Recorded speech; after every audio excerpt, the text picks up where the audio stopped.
பூலாங்குறிச்சி அருகே தனியார் பள்ளியில் தேசிய அறிவியல் தினத்தை முன்னிட்டு செயற்கைக்கோள் விண்ணில் செலுத்தப்பட்டது. கூட்டுறவுத்துறை அமைச்சர் KR பெரியகருப்பன் துவக்கி வைத்தார். ஸ்பான்சர்ட் பை டாக்டர் மணிஸ் பல் மருத்துவமனை, காரைக்குடி. சிவகங்கை மாவட்டம் பூலாங்குறிச்சி அருகே சேவூரில் உள்ள தனியார் பள்ளியில் தேசிய அறிவியல் தினத்தை முன்னிட்டு பலூன் மூலம் பள்ளி மாணவர்கள் செயற்கைக்கோள் விண்ணில் செலுத்தப்பட்டது.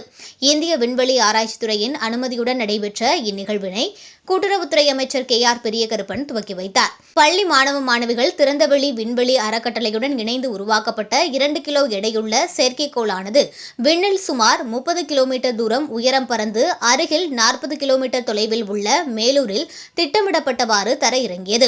இச்செயற்கைக்கோளானது பொருத்தப்பட்ட கேமரா மற்றும் கருவிகளின் மூலம் காலநிலை மாற்றம், நுண்ணுயிர் பரவல், தட்ப வெப்பநிலை உள்ளிட்ட தகவல்களை பெற்று அதனை ஆராய்ச்சி செய்து 10 தினங்களில் முடிவுகள் தெரியவரும். அறிக்கையாக தயாரித்து இந்திய விண்வெளி ஆராய்ச்சி நிலையத்திற்கு அனுப்பப்பட உள்ளதாக நிகழ்ச்சி ஏற்பாட்டாளர்கள் தெரிவித்தனர். தொடர்ந்து இந்நிகழ்ச்சியில் கலந்து கொண்ட அமைச்சர் பெரியகருப்பன் பேசும்போது, செயற்கைக்கோள் விண்ணில் ஏவியது வெற்றி பெற்றதாகவும் அதற்காக உழைத்த மாணவர்கள் மற்றும் அறிவியல் குழுவினருக்கு பாராட்டுக்களை தெரிவித்தார். வணக்கம். என்னோட பேர் பாலாஜி பிரசாத் சுந்தரவடிவேல். நான் ஓப்பன் ஸ்பேஸ் ஃபவுண்டேஷன்ல அறிவியல் ஆராய்ச்சியாளராக இருக்கேன்.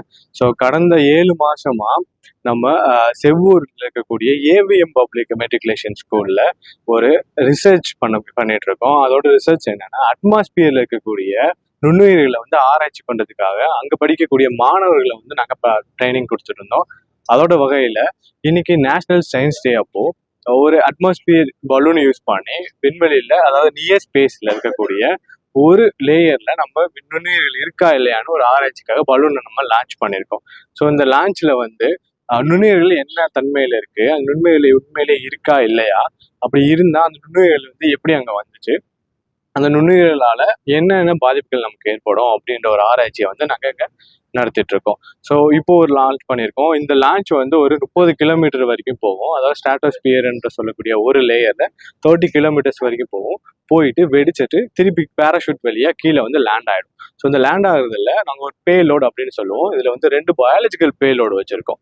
ஸோ ஒரு பேலோட்ல நம்ம ஹீலியம் பலூனை யூஸ் பண்ணி இந்த பேலோட சென்ட் பண்ணியிருப்போம். அந்த பேலோட்ல பெட்ரோலியம் ஜெல்லை கோட் பண்ணி அந்த நுண்ணுயிர்களை ட்ராப் பண்ணுவோம். ஸோ அது கீழே வந்ததுக்கப்புறம் அந்த நுண்ணுயிரில் இருக்கா இல்லையா அப்படின்றத ஆராய்ச்சி பண்ணுவோம். அது மட்டும் இல்லாமல் ஒரு சில் உயிரி, அதாவது ஈஸ்ட்டை நம்ம க்ரோ பண்ணி இந்த 30 கிலோமீட்டர்ல அது உயிர் வாழுமா இல்லையா அப்படின்ற ஒரு ஆராய்ச்சி இதில் நடத்திருக்கோம்.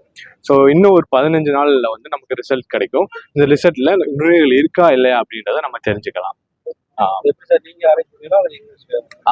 இது வந்ததுக்கு அப்புறம் எங்க டீமோட இணைஞ்சு PKR காலேஜ் ஃபார் உமன் அவங்க கோபிச்செட்டிப்பாளையம், ஈரோடு டிஸ்ட்ரிக்ட்ல அவங்க இந்த ஆராய்ச்சியை மேற்கொள்வாங்க. ஸோ நிறைய அடுத்த கட்ட ஆராய்ச்சிகள்லாம் இருக்கும். அந்த கட்டத்துக்கு பின்னாடி தான் நமக்கு நுண்ணுயிர்கள் இருக்கா இல்லையான்னு தெரியும். ஸோ இந்த நுண்ணுயிரில் என்ன நுண்ணுயிர்கள் இருக்கும் அப்படின்றது தெரியும். அப்படி இருந்தா இது நோய்களை பரப்புறதுக்கு வளிமண்டலத்தை யூஸ் பண்ணிக்குதா இல்லையா அப்படின்றதையும் நம்ம தெரிஞ்சுக்கலாம். அது மட்டும் இல்லாம காற்று எந்த அளவுக்கு மாசுபடைஞ்சிருக்கு, ஒரு ஊர்ல இருந்து ஒரு ஃபேக்டரியில இருந்தோ ஏதாவது தொழிற்சாலையில இருந்து வரக்கூடிய மாசு எந்த அளவுக்கு பரவி இருக்கு அப்படின்றதையும் நம்ம தெரிஞ்சுக்கலாம். இந்த அறிக்கையை இந்த ரிசல்ட்டை நம்ம ஃபைனலா இஸ்ரோக்கு நம்ம சப்மிட் பண்ணுவோம். அதுக்கான ரிசல்ட்ஸையும் அவங்க ஆராய்ச்சி பண்ணி இந்த ஆராய்ச்சி எவ்வளவு நம்பகத்தன்மையா இருக்கு, அதே மாதிரி எவ்வளவு விஷயங்களை அது கொண்டு வந்திருக்குன்றத இஸ்ரோ ஆராய்ச்சி பண்ணி சொல்லுவோம். இப்ப நீங்க இந்த நுண்ணுயிர் சம்பந்தமா அடுத்த கட்டமா விவசாயிகளுக்கு இது மூலியமா பலன் உண்டா சார்? கண்டிப்பா.